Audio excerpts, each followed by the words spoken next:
I'm here to do my prediction video for UFC Fight Night Thompson versus Till. Let's start at the bottom. The first fight is Gina Mezzanine versus Lena Landsberg. And to me, both these chicks look like strikers, but I just think Lena's the better one. Gina might have a little bit better grappling, but I don't think she's good enough to really make a huge difference in this fight. I think it's going to be a striking fight the whole fight, and I think Lena's going to get the edge just in the striking and probably win by a close decision. Next, we got Elias Theodorou versus Trevor Smith, and to me, Elias just has too many advantages in this fight. I think he's a much better striker. I think his conditioning's a lot better. I mean, Trevor Smith's the better wrestler, but I think he's not going to be able to hold Elias down. I think, any type of wrestling situation will just be back and forth, and eventually Elias will just wear him down. He might get like a third-round finish, but I think he just takes a easy 29-28 decision for Elias. Next is Gillian Robertson versus Molly McCain. To me, Gillian, she just looks like a decent grappler. She's not that great overall. She's like 4-2, 4-3. I think Molly McCain is a really solid striker, decent up-and-comer, 7-1. I think that she'll be able to keep this fight standing and probably win by knockout or TKO, so I'm leaning towards Molly. Next is Brad Scott versus Carlo. I can't say his last name. To me, Brad Scott's just been looking like he's on the downswing recently. I feel like he is basically just a striker, and his grappling game doesn't look as good as it used to be. I feel like he's kind of like a Mir Sadala, where like he had a decent grappling game and it slowly just got shittier over time. And I think Carlo, he's 10-1 and he just beat Nicholas Dalby, who's a really strong wrestler in his last fight. So I feel like, if he can get this to the ground and he does have pretty decent grappling, I think he'll be able to dominate Brad Scott, and this is what I see happening. I think the striking will be back and forth, and I think sooner or later Carlo gets a takedown and wins by TKO from ground and pound. Next, we got Dan Kelly versus Tom Breeze, and I think overall Tom Breeze is the better fighter, but he's just been off for so long, and he's moving up a weight class. It makes me wonder where he's going to be at. I think Dan Kelly's going to have a size advantage and a grappling advantage in terms of just his judo background. I don't know what type of power Tom's going to have at this new weight class, because he didn't have crazy power at welterweight. I mean, he was mainly a jiu-jitsu guy with some decent striking. I'm just leaning towards Dan just because Dan's going to be bigger. He's been fighting really well recently, and I think that, his judo style is going to give him the edge in the wrestling, so I'm going to lean towards Dan to get like a close decision. Next is Claudio Silva versus Nordine Taleb, and to me, Claudio Silva is the same thing. He hasn't fought in forever. He's fought like 2 times in the UFC, and I think all of his fights were like a year apart, especially this one. It's been like a year or 2 since he last fought. He didn't look super amazing in any of his fights. He's basically just a decent jiu-jitsu guy with decent wrestling. I don't think there's any point in time where he'll be able to take Nordine down. I think Nordine's takedown defense is way too good for this guy. And I think Nordine's the striking is like significantly better than this guy. I think Nordine's either going to win a super dominant decision or get a TKO with maybe a knockout, like a straight up knockout in like the second round. So like I said, I got Nordine by like round 2 KO. Next onto the main card, we got Eric Spicely versus Darren Stewart. Oh, and before I start, I think this card's on Sunday, just if anybody didn't know. Just so you know, it's on Sunday, I'm pretty sure. Eric Spicely versus Darren Stewart is basically just striker versus grappler. I think, if Darren can keep this fight on the feet, he should win, and vice versa. If Spicely gets us to the ground, I think he'll submit him easily. The difference is that Eric Spicely, he looks decent even when he has to strike. I mean, he's not a horrible striker. As where Darren Stewart, I feel like anytime he goes to the ground, he gets submitted really quick. I also just feel like Eric Spicely has several wins in the UFC, and Darren Stewart's 0-3. I just think what's going to happen is sooner or later, they're going to hit the ground, and when that happens, Eric Spicely's just going to win by submission.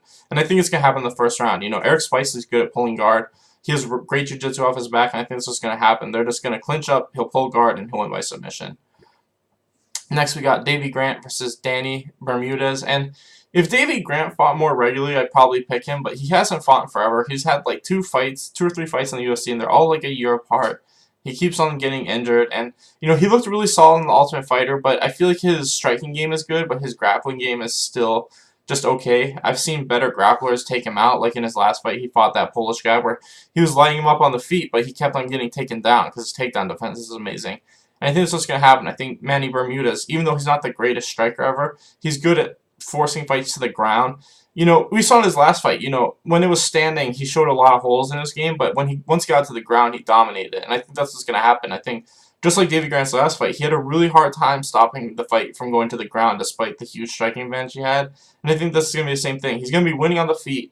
Manny will take him down, and I think when Manny gets on top of him, he'll eventually take his back and win by rear naked choke, probably in the first or second round. Next, we got Jason Knight versus Makwan Amakarian.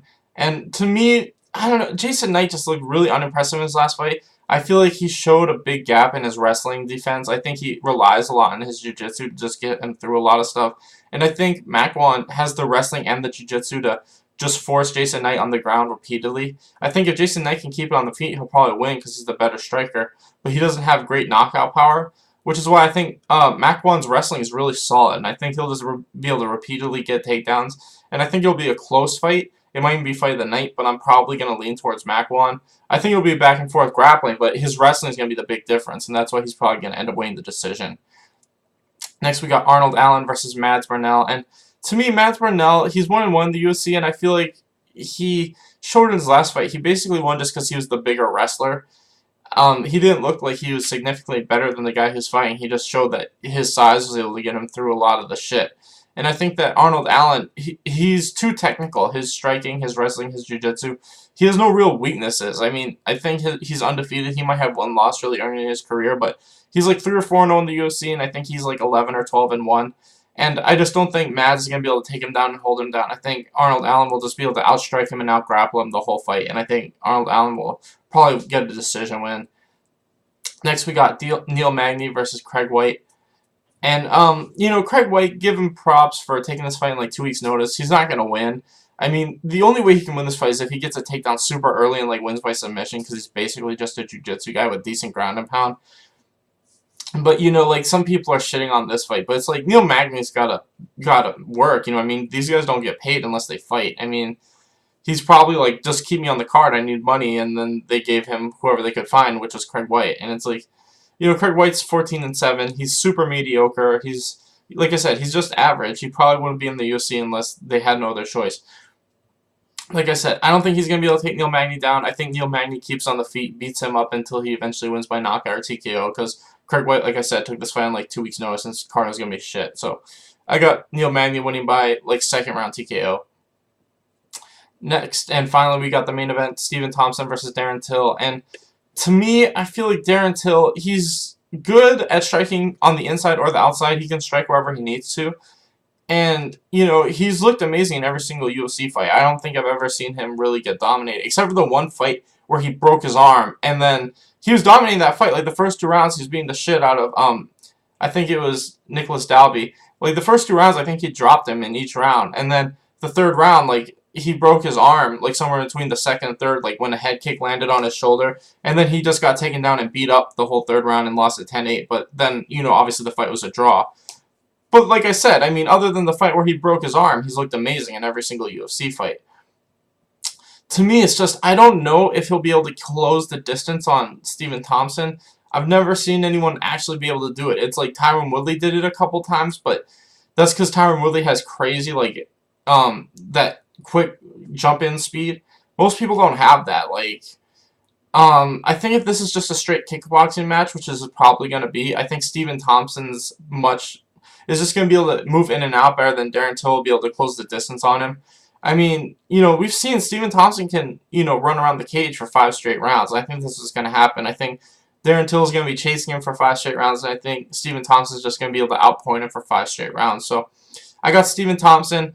He's probably going to win at least 3 out of the 5 rounds, probably all the rounds in my opinion, just by decision. I don't think he'll knock out Darren Till. I think Darren Till's striking defense is too solid, but I just think he outpoints him for 5 rounds. I don't know if this fight will be entertaining or not, but I'm just guessing. Like I said, Stephen Thompson by decision. Anyway, thanks for watching, guys. Please like and subscribe.